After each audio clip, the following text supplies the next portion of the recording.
आरव का मिट्टी का सपना। मिट्टी की सोंधी महक वाले एक छोटे से गांव में आरव नाम का एक लड़का रहता था। उसके सपने बड़े थे, लेकिन साधन बहुत कम। वो गांव के सबसे निपुण कुम्हार काका को घंटों तक मिट्टी को सुंदर आकारों में ढलते हुए देखता और सोचता कि क्या कभी उसके हाथ भी ऐसा जादू कर पाएंगे। एक दिन कबाड़ के ढेर में आरव को एक पुराना टूटा हुआ कुम्हार का चाक मिला। दूसरों के लिए वो कचरा था, पर आरव के लिए वो एक खजाना था।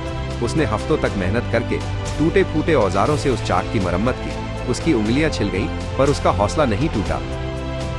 आरव की लगन देखकर बूढ़े कुम्हार काका का दिल पिघल गया। वो आरव के पास आए और बोले, मिट्टी को सिर्फ हाथों से नहीं, दिल से महसूस करना पड़ता है। काका ने उसे मिट्टी गूंथने, उसे सही नमी देने और चाक को साधने का हुनर सिखाना शुरू किया। आरव दिन रात अभ्यास करता।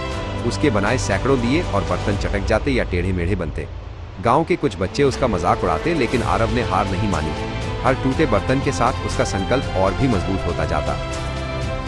काका ने उसे सलाह दी, अपनी कला के लिए प्रेरणा अपने आसपास की दुनिया से लो। आरव ने अपने चारों ओर देखना शुरू किया। नदी की लहरें, कमल के फूल की पंखुड़ियां और बारिश में नाचते हुए एक मोर के शानदार पंख। उस मोर से प्रेरित होकर आरव ने अपनी पूरी मेहनत और कल्पना एक गुलदस्ते में डाल दी। उसने उस पर मोर के पंख का एक अविश्वसनीय रूप से बारीक और सुंदर डिजाइन उकेरा। जब वो बनकर तैयार हुआ तो वो सिर्फ एक गुलदस्ता नहीं, बल्कि एक कलाकृति थी। जल्द ही शहर में एक बड़े हस्तकला मेले की घोषणा हुई। आरव के पास अपना सबसे अच्छा काम माइनस मोर वाला गुलदस्ता माइनस ले जाने के अलावा कोई विकल्प नहीं था। काका ने उसकी पीठ थपथपाते हुए कहा, तुम्हारी मेहनत ही तुम्हारी सबसे बड़ी ताकत है। जाओ और अपनी किस्मत खुद लिखो। मेले में बड़ी बड़ी और चमचमाती दुकानों के बीच आरव की छोटी सी जगह किसी को नजर नहीं आ रही थी। लोग उसके पास से गुजर जाते और उसका दिल डूबने लगता।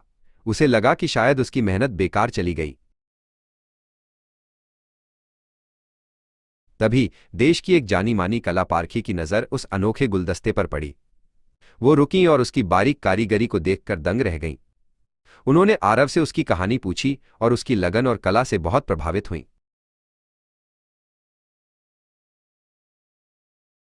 उस कलापारखी ने आरव के काम की इतनी प्रशंसा की कि अगले ही दिन वो पूरे मेले में चर्चा का विषय बन गया। उसे इतने ऑर्डर मिले कि वो साल भर के लिए व्यस्त हो गया। लेकिन सफलता पाकर आरव अपनी जड़ों को नहीं भूला।